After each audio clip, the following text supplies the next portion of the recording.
Bienvenidos amigos nuevamente a otro episodio de Resonant. Nos continúa acompañando el señor Jorge Torres, agente aduanal de Estados Unidos, con quien vamos a tratar otros temas. La verdad hay temas como para unos 5 episodios, pero no podemos disponer de tanto tiempo de Jorge antes de que nos empiece a cobrar. Entonces... no, pues no. No te creas.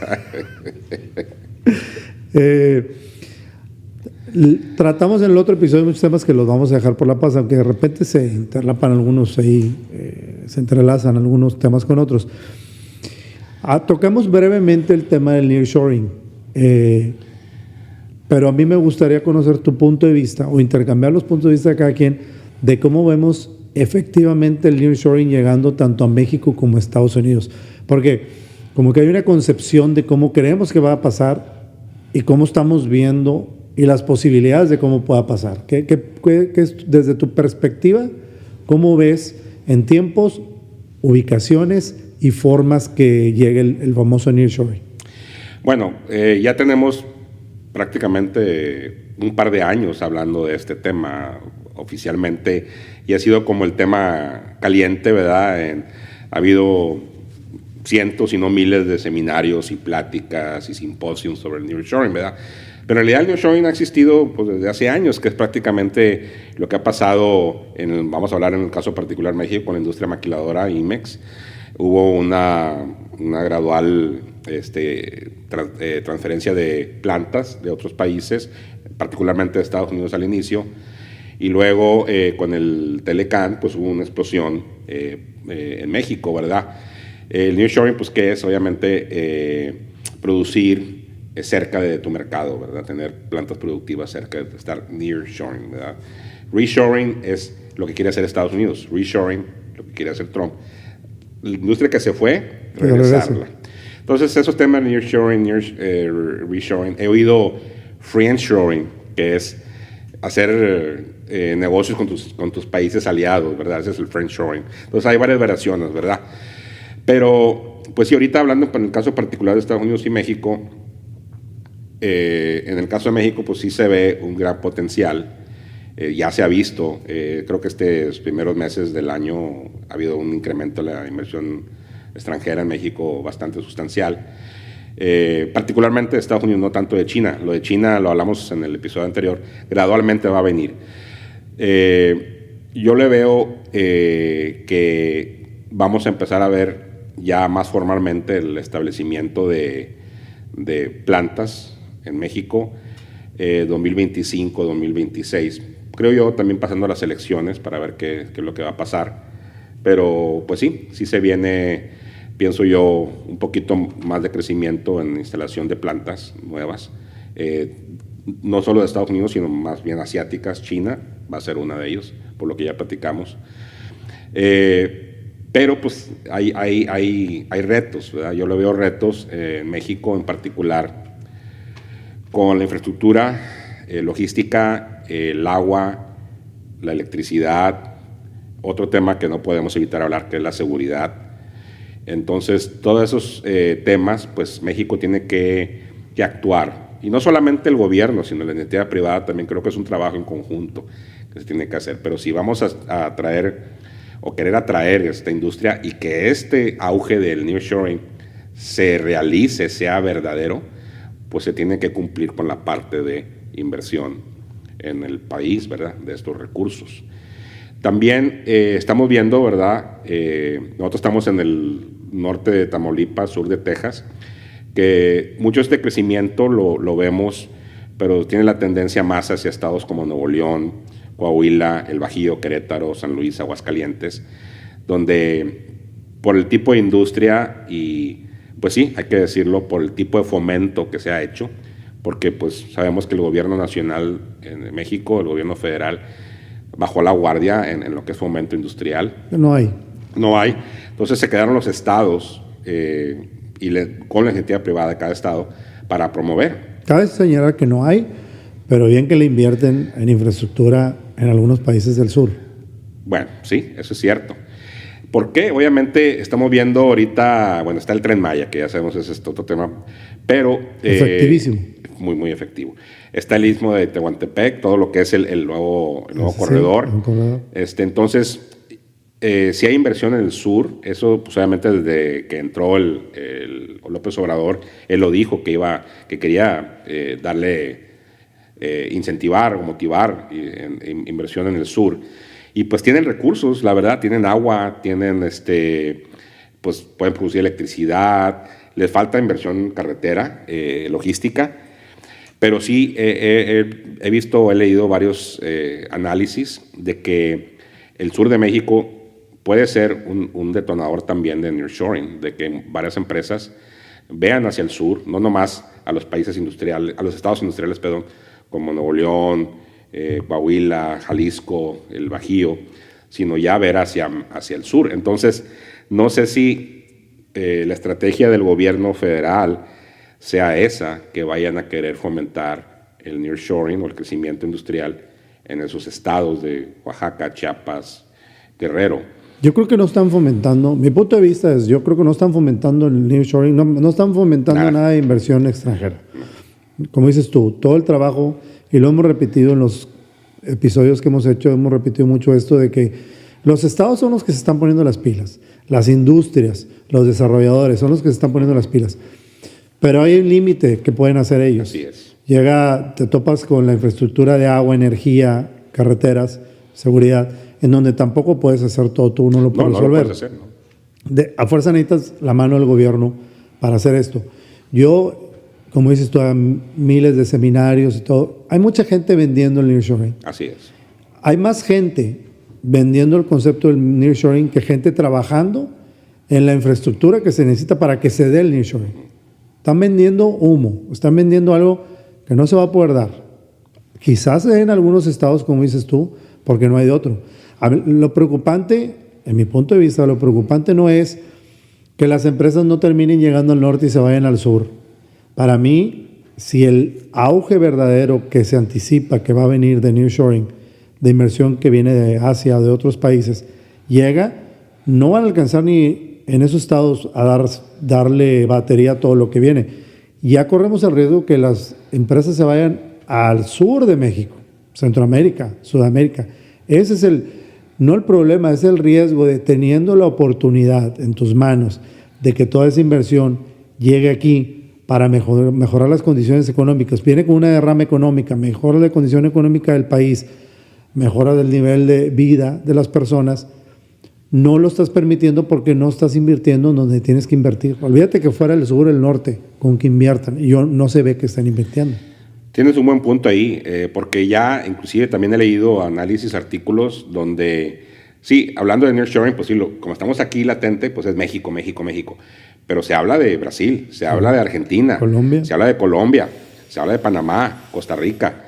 Sí, están volteando también a ver esos países. Y ahorita, por ejemplo, Argentina está dando, con Milei, están dando todo.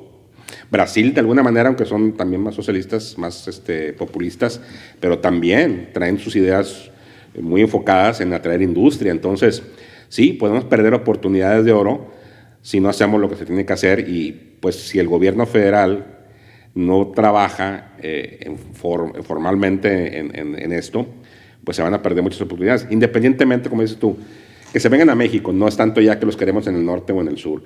Creo que va a haber para todos. Debiera haber para todos. Si le inviertes en todos lados. Sí. Tocaste un tema bien importante, lo de Argentina.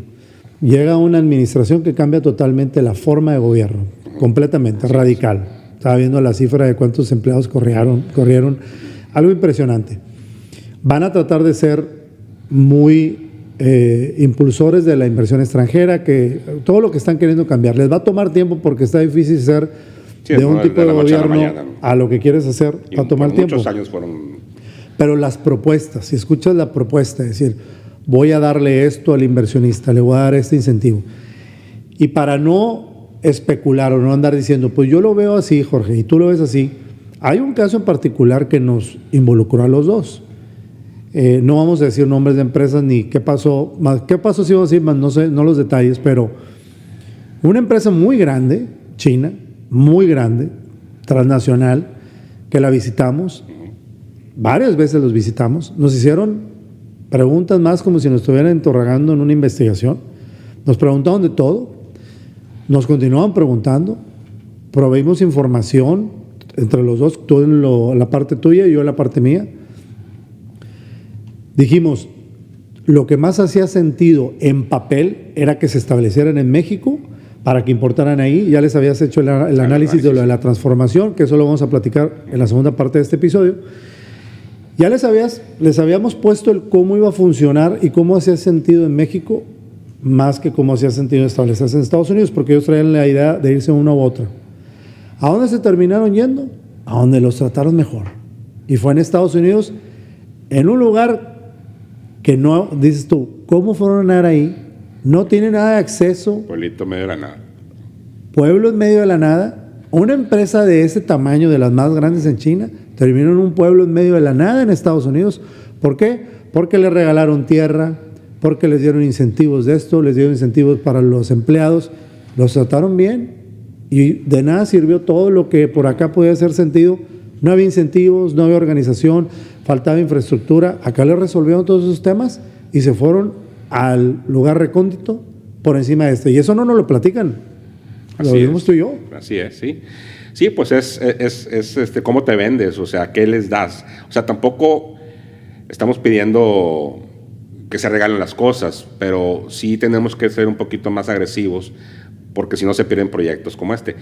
He escuchado, este tema de los incentivos lo he tocado con ciertos personajes políticos, no voy a mencionar nombres, más bien de este lado, no del lado mexicano, y me dicen, pero ¿para qué les damos incentivos si como sea se van a venir? Es posible, ¿eh?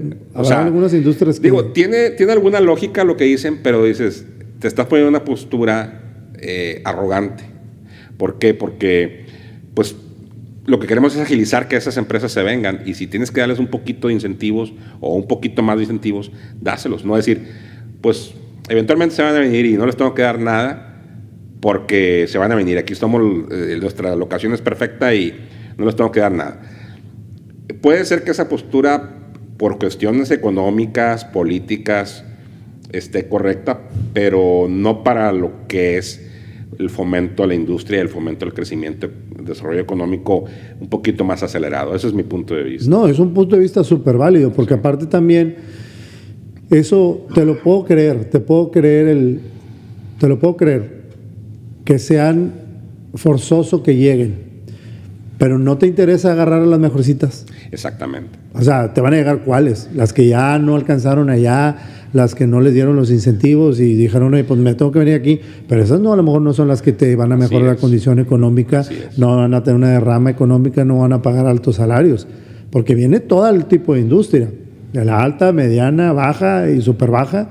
Entonces, aquel que le apuesta a la infraestructura para decirle, aquí tienes todo esto, yo estoy de acuerdo contigo, no tienes que regalar tierra, no tienes que regalar muchas cosas, pero oye, mira, aquí está tu conectividad, aquí está tu energía, aquí está tu agua, tus niveles de educación, que eso nos lo preguntaron siempre. Sí. ¿Por qué? Porque era un nivel de educación para saber el capital humano con el que pueden contar para establecer una empresa. Donde vean eso, las grandes van a decir, ahí yo quiero estar. Así es. Si no, sí te van a llegar, pero ¿qué te va a llegar? ¿La merma? Sí, de rebote las que pues no alcanzaron nada. Así es. Que no vayan a un lugar y sí van a llegar porque se entiende que es mucho lo que puede venir, pero no quieres asegurarte que seas de los primeros lugares en las que lleguen y que le lleguen las mejores. Pues yo pienso que cualquier país debiera pensar así. Y ese es otro punto importante, y a lo mejor me voy a desviar un poquito el tema, hablando más de la región, del norte de Tamaulipas y el sur de Texas. Ahorita estamos trabajando, como tú sabes, mucho en unificar nuestros esfuerzos como región para promover esta área, tanto el norte de Tamaulipas como el sur de Texas. Sí. Y agarramos a Tamaulipas, al menos el norte, porque pues el Estado no le está invirtiendo al fomento industrial. Entonces tenemos que agarrarlos porque vamos de la mano los dos, somos una región. Pero sí hay que saber qué queremos. O sea, yo sé que queremos traer a las grandes industrias. Queremos traer una megaplanta de X que va a requerir 300 hectáreas o 300 acres, que va a contratar 5,000 gentes, que va a pagar sueldos de $60,000 para arriba, etcétera. Y que va a jalar otras. Entonces, sí, está bien atacar esas empresas, Pero ¿tenemos la infraestructura, tenemos el agua, tenemos electricidad para esas empresas? No. Entonces, por enfocarnos en esas empresas, estamos dejando las de 80,000 pies cuadrados, las que contratan 100, 200 personas. Esas sí podemos atraer a ese tipo de empresas. Entonces, tenemos que trabajar en paralelo, atraer empresa, hay A, B, C, D, lo que tú quieras, traernos las B, las C, las D, no nomás enfocarnos en las A, porque tenemos que continuar fomentando el empleo, la inversión. Por ejemplo, yo soy agente aduanal, tengo bodegas. Esas empresas a lo mejor me van a dar trabajo para contratar 2 gentes más, van a contratar 3 camiones, 100 personas, 100 obreros. Entonces, de poquito en poquito puedes ir llenando el buche. Claro. Y eso, ¿qué te permite también?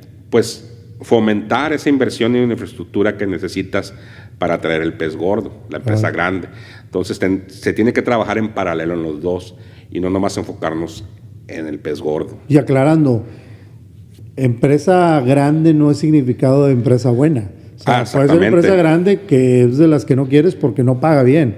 O sea, no tiene que ver el tamaño. Nosotros le decimos A, B, C, A, la que no importa el tamaño, es una empresa que trae tecnología, que trae recursos, que trae ganas de invertir, que es seria, que va a pagar buenos salarios, eso es lo que le llamamos, que va a dar una buena derrama económica, independientemente del tamaño. O sea, hay de todo. Sí, así es. Y sí, o sea, hay empresas, sí, quieres traer al nombre a la empresa multinacional global, pero esos son los que te van a pedir las perlas de la vida. Por eso se van al pueblito recóndito. Exactamente, por eso se van donde. Pues ahí no hay nada, ahí no tiene nada que perder. O sea, ahí había una nave de más de 500,000 de pies cuadrados vacía, pues te la doy, ¿me entiendes? O sea, eso no. Pues, ¿te acuerdas cuando me dijiste, cuando por teléfono me dijiste, pues se van a ir para allá? Y dije, no, pues me estás contando, o sea. Y yo les continué dando asesoría a ellos, pero bueno, eso es otro tema, ¿verdad? Pero de lejos. De lejos, ¿no? Porque se hizo otro proyecto muy grande con ellos también, en otra área de Michigan. Pero bueno, eso es en el ramo automotriz. Sí. Pero volvemos a lo mismo, volviendo al tema, pues sí queremos tener empresas legítimas, que sean conscientes, que paguen buenos sueldos, que sean formales y que pues no pidan tanto tampoco, ¿verdad? Que no exijan tanto, que en muchos aspectos, ¿verdad? Fíjate que hemos hecho varios episodios donde se tratan de alternativas para cómo mejorar o arreglar el problema de falta de infraestructura en México, pero no lo hacen. O sea, lo tienen en sus manos y no lo hacen. Incluso a nivel estatal también, cosa que es muy sorprendente. Entonces, como que le apuntan para un lado donde no es. Y cualquier persona que diga, no, es que, porque hay quienes opinan, es que para traer a la industria maquiladora no es bueno, no pagan. A veces se lo piensan y es deben no conocer nada del tema para poder hablar de eso. Claro que hay empresas, son las que queremos, la que estábamos diciendo, son las que a lo mejor no quieres. Lo que tú quieres como Estado, como federación o como Estado es estar en la posición de ser selectivo de quien llega, si se puede. Pero para eso tienes que tener unas condiciones de infraestructura impecables. Sí, impecables, así es. Pero si no, pues te va a caer lo que no quieres. Así es. Y van a venir. Porque finalmente el que tiene una bodega se la va a rentar. Así es. Y van a ver cómo encuentran agua. Ya están viendo mecanismos para tratar agua y a ver cómo se juntan con la comisión para poder tener energía. Lo van a tener que resolver porque como esto van a llegar forzado. Pero ¿qué te va a llegar? En lugar de ponerte en primer lugar ahí, en la vitrina, ¿no? Así es, sí. Pero lamentablemente, en cuestión de nearshoring, para mí es una sobreventa de nearshoring con una cero inventario. Sí, ahorita, y con todo respeto, hay muchos gurús de nearshoring, yo lo veo, pero como dices tú, hablan teóricamente, hablan de si tú te vas a diferentes seminarios o simposios de nearshoring, te dicen lo mismo. No, ya me cansé de ir, pero es lo mismo. Entonces, pues es como decimos aquí el término preaching to the choir, o sea, estamos predicando al coro. El chiste es, o sea, tomar acción, o sea, ver la realidad, sí, es el tema caliente, hay muchas oportunidades, es el huevo, es la gallina del huevo de oro, pero pues tenemos que tener las condiciones adecuadas para que se puedan aterrizar esos proyectos. Si no, como dices, vamos a seguir vendiendo humo. Son varias ciudades a las que yo he ido, de diferentes estados, porque obviamente, al igual que tú, yo opero a nivel nacional también. O sea, yo puedo abrir una empresa en cualquier estado de la República, no tengo ningún problema. Y he ido a varias ciudades, me ha tocado porque vas con un prospecto y van evaluando. Y he estado en varias ciudades de diferentes estados en donde dice, oye, ¿tienen bodegas? Sí, aquí hay unas bodegas, aquí hay un parque. Bueno, ¿y pueden construir tantas bodegas? Pues sí pueden hacer las bodegas, pero no hay energía. Eso. No hay KBAs o no hay agua. Entonces dices, ¿qué están vendiendo? ¿De qué? Pues te digo, si la misma cantidad de gente que están vendiendo el nearshoring se pusieran a trabajar en infraestructura, sería diferente. No lo tienes que vender tanto. Pon el plato de comida muy rico y van a llegar. Así pero es. no lo están haciendo. Pero Así bueno, es una...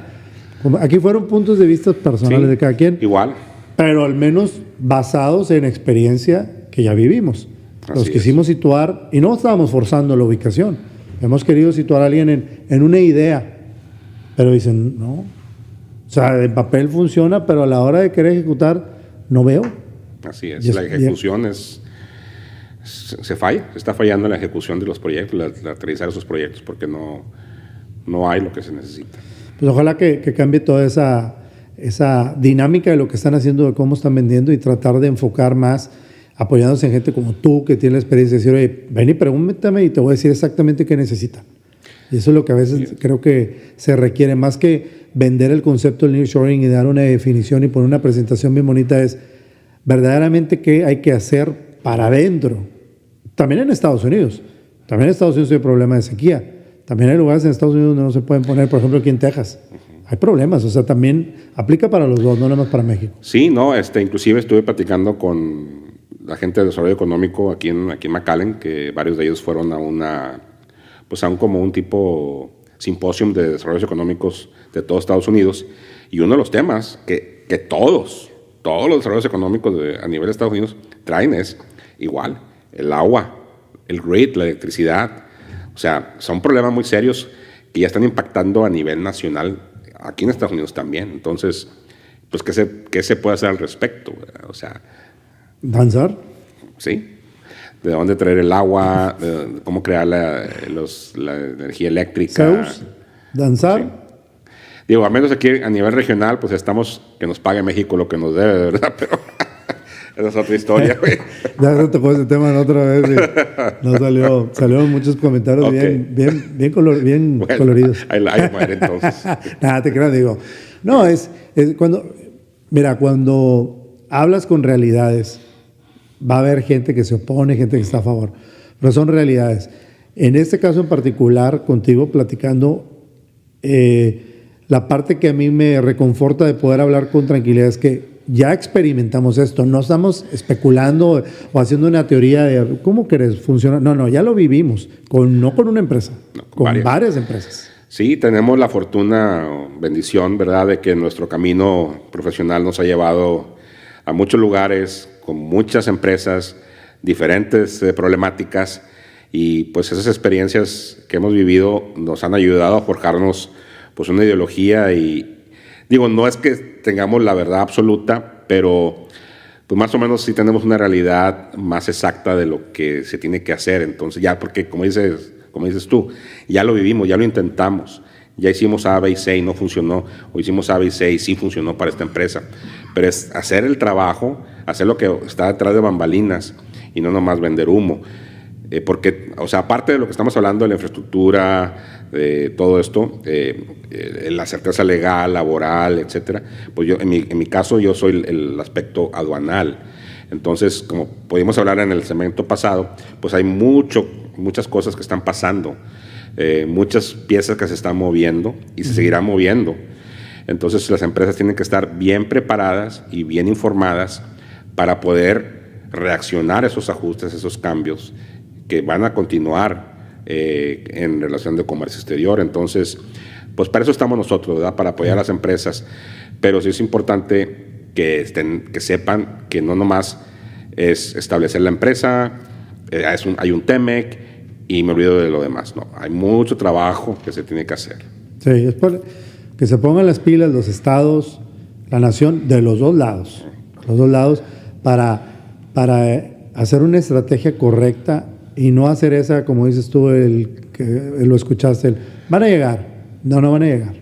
Yo verdaderamente he escuchado ya mucho donde dicen, ya, incluso de pláticas que tuvimos del lado americano, con gente del lado americano, promotores de desarrollo económico del lado americano, en la unión que se está haciendo aquí a nivel local, regional, decían, oye, están volteando a ver a Centro y Sudamérica. Panamá, de repente, no sé si te ha tocado, ya empiezas a ver en tu teléfono, te empiezan a llegar muchos en redes sociales cosas de Panamá, de cómo funciona y la reocupación de Panamá, porque es un punto estratégico también muy importante. Así es. Donde si llegas, ya traen los conocimientos o más o menos la cultura americanizada, pues tuvieron Estados Unidos tantos años ahí. Entonces ellos pueden rápido revirar y otros países que dicen lo necesitamos, se van a poner las pilas. Geográficamente, El Salvador. Ahorita El Salvador no está cobrando impuestos sobre la renta a las empresas que establecen Pero te traes una derrama que el dinero te viene llegando por otro lado. Y das empleos y mejoras la calidad de vida y pones a la gente a estudiar. O sea, no evalúan bien lo que puede ser el beneficio, a mi forma de ver, porque si lo evaluaran bien, a lo que hemos visto cuando llega una inversión, simplemente hace 50 años llegaron la inversión aquí en la frontera. ¿Qué había antes de eso? Nada. ¿Qué hay ahora? Toda una urbanización grandísima. Un desarrollo de tecnología. ¿Cuántas universidades no hay ahorita? Y todavía pudiera haber más, porque espacio hay.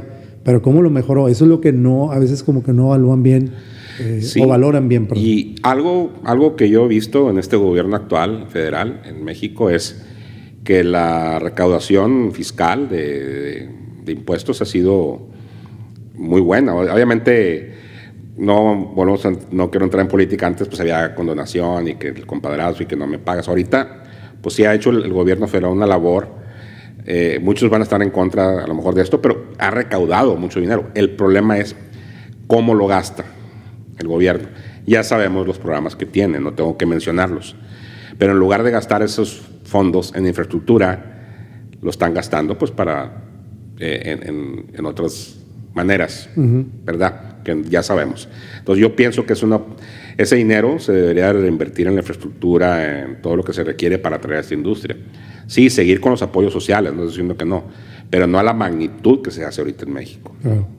Bueno, es mi opinión personal. No, es correcta. Pues proviene alguien que está lidiando con esto. Quizá no eres el que anda promoviendo un lugar en específico, pero te toca ver para dónde se van, para dónde se inclinan. Y eso es lo que estamos hablando. O sea, pero bueno, esto es algo que hay que trabajar con los gobiernos estatales, federales, municipales y convencerlos de dónde es donde hay que empezar. No es que yo traiga la verdad absoluta, es nada más, soy un portador de, oye, me tocó ver esto otro. No lo inventé, no tuve la ecuación perfecta. Sí. No se me ocurrió la solución perfecta, sino ya lo vimos. Vamos a hacer lo que corresponde, ¿no? Así es. Ahora, hay un tema, yo lo considero bien importante, que tú dominas, obviamente, pero que creo que es muy importante que lo conozca el auditorio, la audiencia, porque hay un entendimiento equivocado de algo muy importante que tiene que ver con todo el comercio exterior, que viene siendo, lo voy a decir yo obviamente en palabras muy prácticas para que luego tú lo elabores mejor, pero ahorita que hablábamos de que a veces, usando el ejemplo de China, que tratan de usar a México como un trampolín para venirse para acá, que les ha salido a veces con los de minimis. Así es. Pero no es tan fácil cuando lo quieres hacer en manufactura, porque a veces te dicen, y nos tocó ver, quiero mandar todo de China, porque no quieren cambiar nada, o sea, prácticamente quieren seguir como están. Quiero mandar todo de China, que llegue a México, ahí nada más ensámblelo, es más, a veces nada más métanlo en una caja, pónganle un sticker y mándenlo a Estados Unidos y ya es mexicano. Y obviamente hay un concepto que es lo de transformación substancial, que va de la mano con las tarifas arancelarias y otras cosas, que es lo que me gustaría que nos platicaras en la forma más práctica que puedas para no revolvernos, pero que es muy importante del por qué no funciona así y cómo sí debe funcionar. Es correcto, sí es muy importante. Yo tengo bastantes casos y prácticamente casi todos los días lo veo con mis clientes y clientes potenciales, la definición del país de origen. Definir un país de origen pues es muy importante, como sabes, porque ahí se deparan muchas cosas, ¿verdad? ¿Qué arancel paga? Restricciones arancelarias, etcétera, ¿verdad? Entonces, en la industria manufacturera o de ensamblaje, como es la IMEX, en la mayoría de los casos, pues hay una integración de materiales de diferentes países. Entonces, ahí pues tienes que hacer un buen análisis de determinación de país de origen. No solo, y a ver cómo lo explico, mira, hay diferentes partes, y así es, hay 3 partes principales. Una es, bueno, hay reglas de origen para trato preferencial bajo el TEMEC. Esas se cumplen por brinco arancelario, contenido regional, etc. Pero eso es para no pagar el arancel general, para no pagar para la cambiar tasa el cero. origen. Esa es una. La otra es el marcado de país de origen para productos producidos en México o Canadá. En Estados Unidos tenemos una regulación aduanal donde nos da los lineamientos para cómo determinar el país de origen de un producto. Antes de eso, ¿para qué es importante que nada más brinques a fracción a que te cambie el origen del país? En cuestión de trato preferencial, sí, bueno. Bueno, es como te digo, esas reglas son específicas para trato preferencial y es, por ejemplo, es qué tipo de material, cuál es la fracción arancelaria del material, de la materia prima y luego si hace un salto al producto terminado, que eso yo le llamo transformación sustancial estructurada, o sea, está bien definida, estandarizada, pero la transformación sustancial en sí, el concepto es muy subjetivo. Es que es por y es producto, caso por ¿no? caso, y es caso por caso. Para definir si califica o no para trato preferencial, hay reglas específicas. En forma de teoría, es lo que trata de determinar ese brinco en fracción arancelaria o transformación sustancial, quiere decir que lo que traes de fuera le hagas un proceso lo suficientemente sustancial para que se considere que creaste un producto nuevo y Así poder es. decir, bueno, este ya tiene un trato preferencial porque ya lo creaste acá. De alguna manera sí. La mayoría de las veces eso es para trato preferencial. Para país de origen, para productos ensamblados en México, en Canadá, es muy similar. Hay otras reglas muy similares de brinco arancelario o de carácter esencial, transformación sustancial, etcétera, que te van a determinar qué es el país de origen correcto para declararlo ante la autoridad. Pero luego viene el país de origen, cómo vas a marcar el producto físicamente o cómo se va a determinar. Y ese es el que es más complejo porque es donde entra el concepto de transformación sustancial, que es como dices tú, que la combinación de varios materiales al hacerse otro producto cambian de condición comercial y se crea un nuevo producto de comercio. Yo siempre pongo un ejemplo muy sencillo. Traer resina plástica de Japón o de China, vamos a poner, la moldeas en México y haces un vaso. Pues esa de resina, de granulos de resina, se convirtió en un vaso por un proceso de moldeo. Entonces ahí hubo una transformación de una resina del capítulo 39, del 3903, 3904, a un vaso de plástico de la 3923. Es un producto nuevo. Es un producto totalmente nuevo, ¿verdad? Ahí sí, pues hay una transformación sustancial muy clara y el país de origen de ese vaso es China. Pero ya, como se hizo en México, Sí. ya tiene Perdón, el trato. Perdón, México. En Perdón, México. disculpa. Como se hizo en México y hubo la transformación sustancial, cuando lo exporten de México a Estados Unidos, ya entra bajo el TEMEC, las reglas que aplican en el ahí TEMEC. sí aplicó para trato preferencial, aplica para declararse como México en el trámite aduanal y marcarse físicamente México y omitir, no se requiere pagar la 301, porque ese es el tema muy sensible que tenemos ahorita. Por ejemplo, el otro ejemplo que doy, traes una copiadora de China, es todo el mecanismo en sí, y todo lo mandas a México y todo lo que haces en México es le pones la tapa, le pones las charolas, le pones las rueditas y lo exportas. ¿Mexicanas las componentes? Sí, mexicanos, puede ser mexicanos, pero todo lo que es la copiadora es de China, el mecanismo, todo. Entonces, lo que estás haciendo es le puedes poner 20 charolas, 4 rueditas, 2 tapas, le puedes poner una franja de de aluminio, de oro, lo que tú quieras. No le cambiaste la esencia. Pero sigue siendo llegó una copiadora porque ya tiene el carácter esencial y por las reglas generales de interpretación, mientras traiga el carácter esencial, pues se considera como un producto terminado en sí, en la mayoría de los casos. El agregarle todo ese valor que existe en México no lo cambia a una copiadora mexicana. Entonces, al hacer todo ese valor agregado, aunque le hayas agregado 1000 charolas, sigue siendo una copiadora china. Entonces ahí tienes que pagar la sección 301. El arancel chino. El arancel chino. Y eso es lo que muchas empresas no entienden. Y es muy difícil explicárselos. Porque tenemos que evaluar, como te digo, 3 conceptos. Uno, para ver si califica para TEMEC, para trato preferencial, que a lo mejor sí califica, por el contenido de valor regional. Simplemente. Pues sí, pago tasa cero. Pero para la 301, no, porque tienes que pagarlo porque sigue siendo una copiadora china. Entonces, no porque califique para TEMEC, necesariamente te va a eximir de los aranceles chinos, porque no cumpliste, tienes que cumplir con la transformación sustancial. Que yo me acuerdo que te he visto asesorando clientes en donde les decías, es bien fácil, porque de repente como que cuestionaban, ¿pero por qué? ¿Pero por qué? Por más que les explicabas, es que la esencia sigue siendo el mismo producto, por más que le pongamos periquitos, no va a cambiar. Y tú les decías, es muy sencillo, yo puedo hacer la consulta en aduanas. Sí. Aquí está el proceso que se le quiere hacer y aduanas me va a decir si es transformación sustancial o no lo es. Sí, aquí en Estados Unidos tenemos un mecanismo que se llama Binding Rulings, que lo usamos mucho. Tengo varias empresas, tengo como 3 Binding Rulings en línea, estoy trabajando. Y va a salir tu información para ver si te quieren contactar. Sí, bueno, nosotros hacemos asesoría aduanal, pero bueno.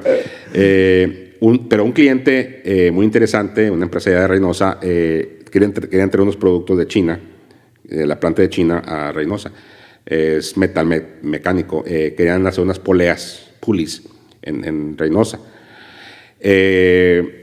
Y obviamente los directivos pues, no entendían este concepto, pero la gente local y el de aduanas, digo, sí, no, hay que tener cuidado.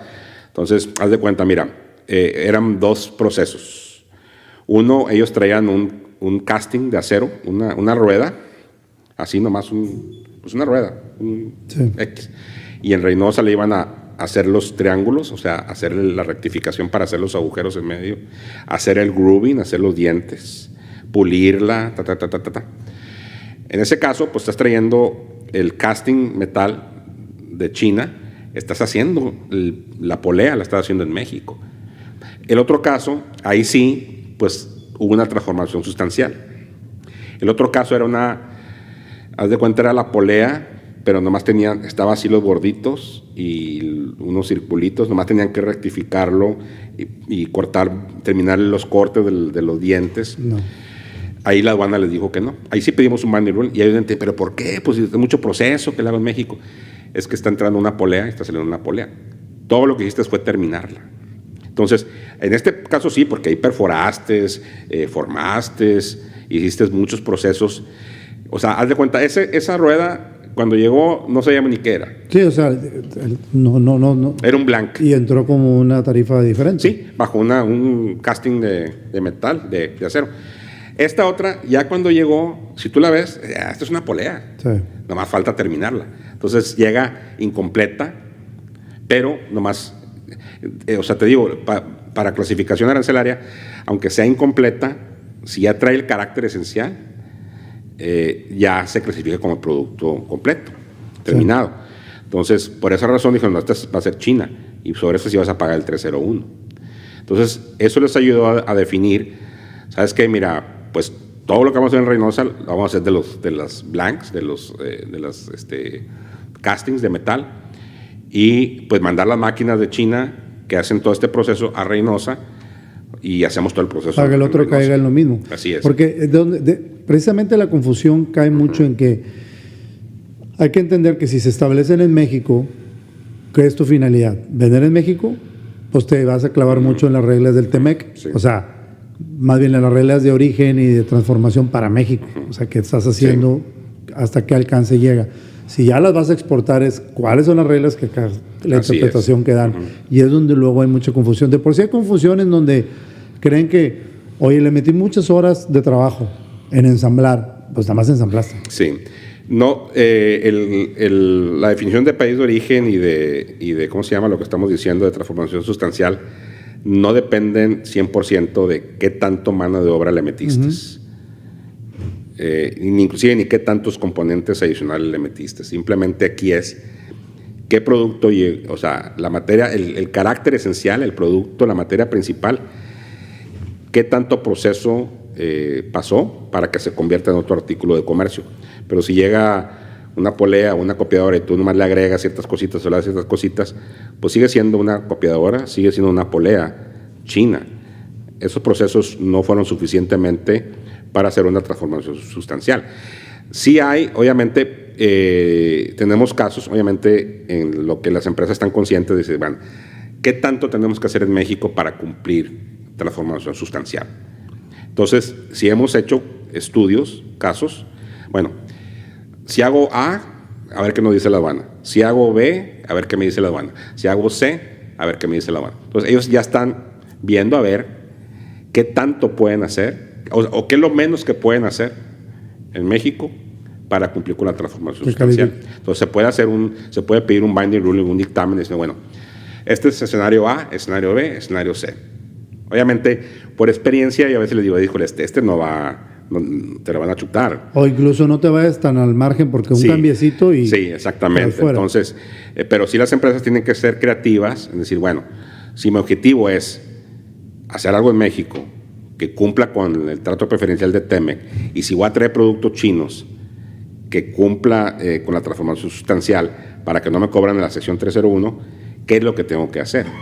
Como dices tú, no por el hecho de traerlo a México y hacerle algún proceso de manufactura o de ensamble ya por default, ya va a ser mexicano, ya va a cumplir con TEMEC, ya no tienes que pagar 301 si es material chino.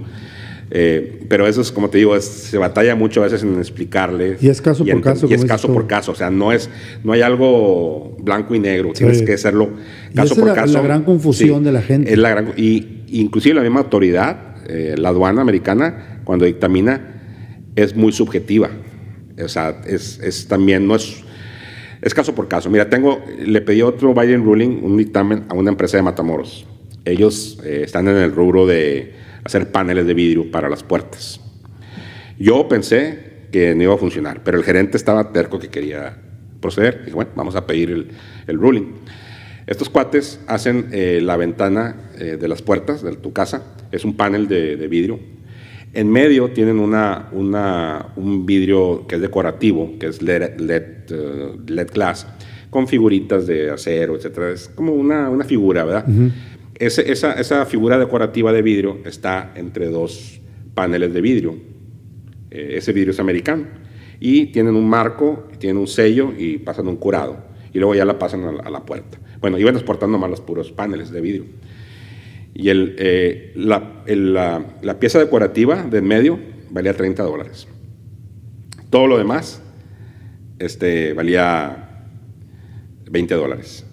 Entonces, en valor, la pieza de en medio era la cara. Entonces, bueno, pues es... Pero de la manera que escribí el binding ruling, o que lo redacté, decir, bueno, es que la función principal de este panel es para protección del medio ambiente a la puerta, para que no entre el agua, para que no entre el aire. No y lo del adorno es meramente decorativo.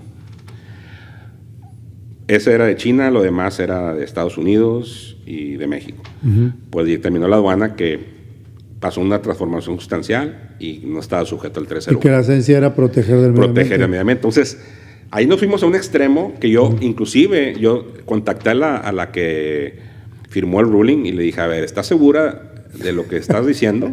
¿No te equivocaste? No, yo porque me preocupaba, dije, a ver, sí, ya después lo revisó, sí, y me volvieron a mandar. Y le dije al cliente, ahí está. Yo me acuerdo de un caso que mandaban cortinas de baño de China. No sé si venían de China, creo que eran de China. Y aquí le perforaban donde ponen las argollas. Sí, las argollas. Y luego aquí le ponían el tubo. Uh-huh. Y dicen, oye, pues ya le hicimos la transformación, pusimos argollas mexicanas, el tubo y todo lo que es armarlo. O sea, llegó el plástico, pero ahora ya está eso. Y lo que dijeron, no, porque la esencia de la cortina de baño es cubrir exactamente. a la persona o el agua Sí. de que se vea o de que el agua se vaya. Y el material exactamente. que cubre es. Y te dijeron, no, este es chino. Exactamente. Ese proceso fue mínimo. Y entonces eso es... Lo ven ellos como máximo porque sí. le hice los agujeros, le puse las argollas, compré las argollas de aquí, le puse el tubo. Yo nada más me traje el plástico ya. Pues si nada más que el plástico es lo esencial, porque es una cortina de baño. Y eso volvemos a lo mismo. Se menciona ambos conceptos, carácter esencial y transformación sustancial. Entonces, si el carácter esencial no hace una transformación sustancial, entonces, pues, o sea, el carácter esencial es lo que le da la esencia al producto, es lo que, por la razón principal por la que funciona o es un producto comercial.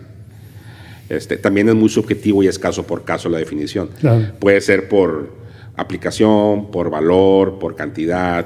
Ahí te da una definición la aduana de varios conceptos, pero no son inclusivos todos y va a ser caso por caso cómo se define.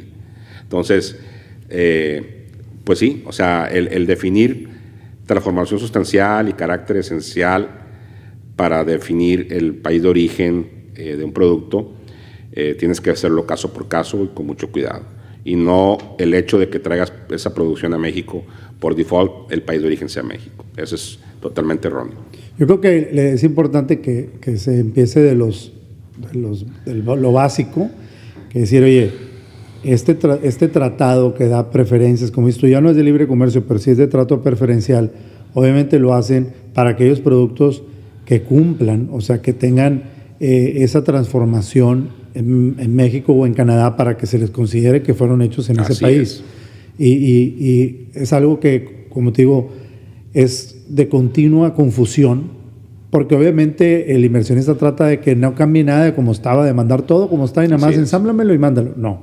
O sea, definitivamente tiene que sufrir una transformación, y si le agregas producto, materia prima de la región de Canadá, Estados Unidos y México, mejor, porque vas a contribuir a que se le dé ese carácter y puedas ahora sí entrar a los beneficios del tratado, ¿no? Y al final del día, ¿cuál es el objetivo principal del trato preferencial?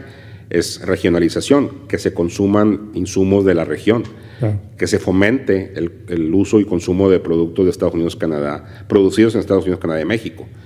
Ese es principal. Entonces, como tú dices, para la regla de origen, en general, trata de utilizar lo más que puedas de insumos de la región.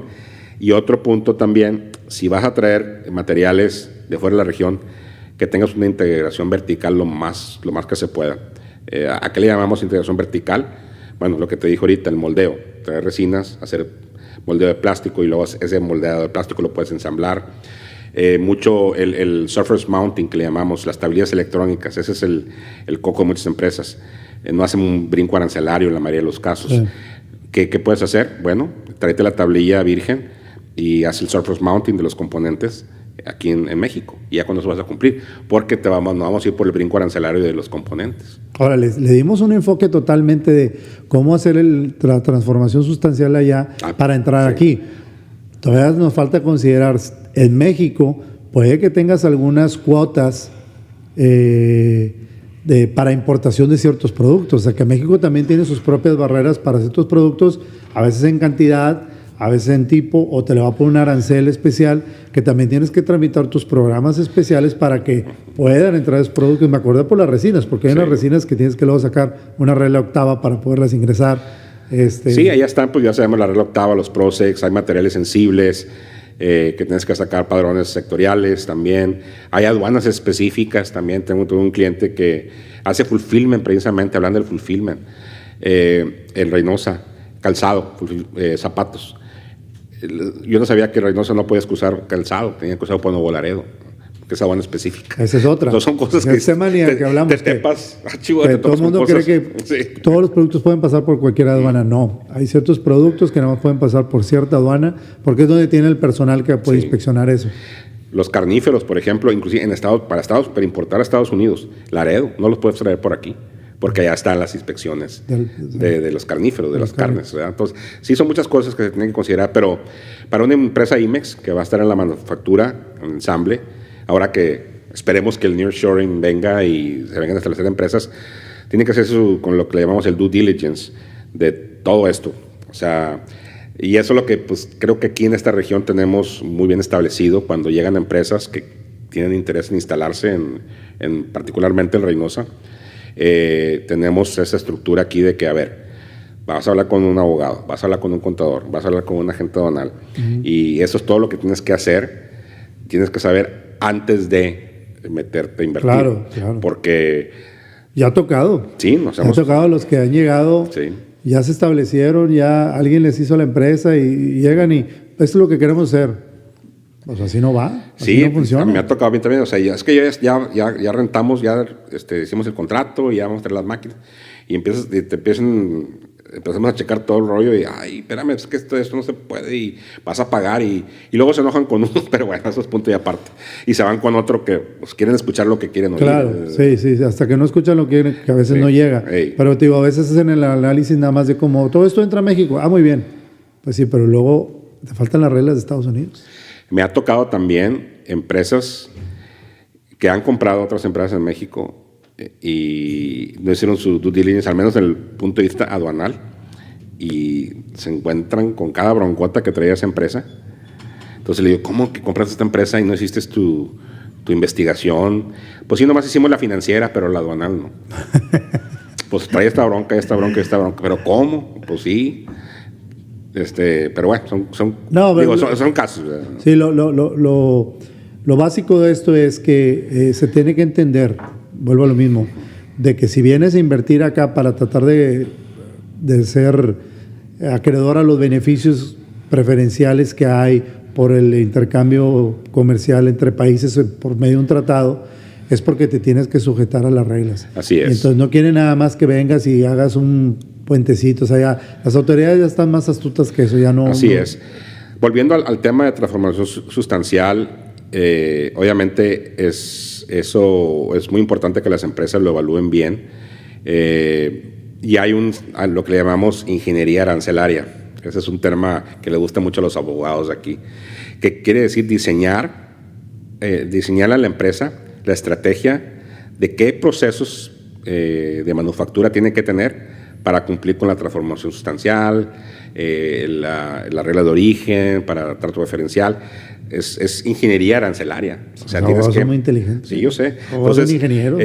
Pues es así, mira, ¿sabes qué? Con esto que quieres hacer en México, híjole, no la haces, pero si haces esto y esto y esto y esto, la vas a librar. Entonces ya dices, bueno, ahora vamos a hacer estos procesos. Es muy importante que lo evalúen. Porque, y también no pasarse de lanza, no quererse pasarse de lanza, ignorar.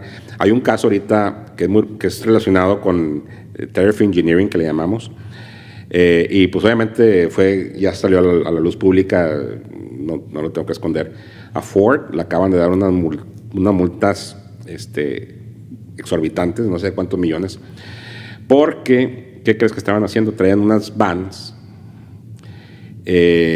las importaban así, la van nomás con el asiento del chofer y vacías totalmente, y las importaban como vans para carga.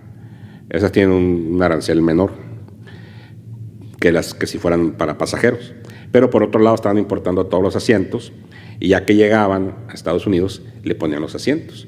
Lo estuvieron haciendo por años, ¿verdad? Y si te puedes dar cuenta, estaban violando una ley, pues, híjole. No aprovechando, encontraron el loophole. Recovecos ahí. Pues se dio cuenta la aduana, una auditoría, y dije, no, espérame, es que estas son, pues desde origen debe de declarar como vanes para pasajeros y debe de pagar el arancel Pero se quisieron pasar de listos y dijeron, no, pues vamos a hacerlo, que si lo mandamos sin el asiento. No sé qué abogado los asesoró, ¿verdad? Pero fíjate, entonces, ese caso está ya publicado y fue una multa de no sé cuántos millones de dólares de pagarlo, los aranceles omitidos, más los recargos, más unas multas. Entonces, volvemos a lo mismo, hasta empresas como Ford, que quieren ser agresivos y ser creativos, se pueden topar con casos muy más difíciles en la industria automotriz. Entonces, a lo que va mi comentario es de que hay que tener mucho cuidado. Sí. Hay que hacer las cosas muy bien hechas, bien establecidas, bien estructuradas. No, y créeme que por eso el motivo del podcast de 2 episodios fue por lo mismo, porque son temas muy sensibles que están ligados totalmente a lo que es inversión extranjera, totalmente ligados a este nearshoring. Es parte fundamental de todo el proceso de instalarse en un lado. Así es. Porque de ahí empiezas en, déjame, antes de ir a invertir en dónde bodegas, si hay luz y agua, ¿se puede hacer lo que quiero hacer o no se puede hacer? Eso así es. Sí, es definir bien, ok, hay infraestructura de agua, luz, etcétera. Ok, ya, check. Ahora... Bueno, normalmente es no check. Bueno, no check. Esperemos, hay que ser optimistas que pronto va a ser check. Y ahora sí, bueno, ahora sí sigue la segunda fase. Bueno, lo que quiero hacer es viable. ¿Qué tantos permisos requiero? ¿Qué tantos aranceles voy a pagar? Landed cost, por ejemplo, los fletes. Todo eso tiene que hacer un análisis. Hay costear el producto. Y desde el punto de vista arancelario, etcétera, ¿verdad? Compliance. Y ya de ahí esa es la definición, ¿sabes qué? Si vale la pena el proyecto. ¿Es viable o no es viable el proyecto? Y para eso estamos nosotros, para apoyarlos en estas cosas, a las empresas. No te preocupes, va a estar tu nombre ahí. No, digo, no es que me quiera, pero sí lo quiero mencionar porque... Al contrario, no. Porque sí, muchas empresas llegan a ciegas. Yo sé. O mal asesoradas, o asumiendo cosas que no son. No, fuera de broma, al contrario. Por eso quisimos hacer estos episodios porque, como te digo, son temas muy, muy sensibles en lo que es la decisión de una inversión, al margen de los otros aspectos que ya tocamos. Así es. Pues Jorge, te agradecemos mucho el tiempo que nos diste. Sé que estás muy ocupado siempre. Esperemos que si se abren otros temas y tú estás interesado, siempre va a estar la invitación abierta, porque, y más, si con estos cambios que se vienen dando, te tocamos la puerta otra vez para ver qué novedades hubo o qué cambios ha habido.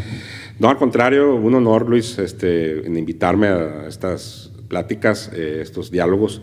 Son muy importantes y sí hay mucha tela de donde cortar, hay muchos temas, vienen cambios muy interesantes en el futuro que todavía no sabemos hacia dónde van, pero que de que van a ver, entonces ya pues tenemos chamba, gracias a Dios tenemos chamba segura de alguna manera u otra, ¿verdad? Sí, más bronca mejor para nosotros. Sí, pero no, con mucho gusto y espero que sea la segunda de muchas, porque ya una, es la segunda de muchas.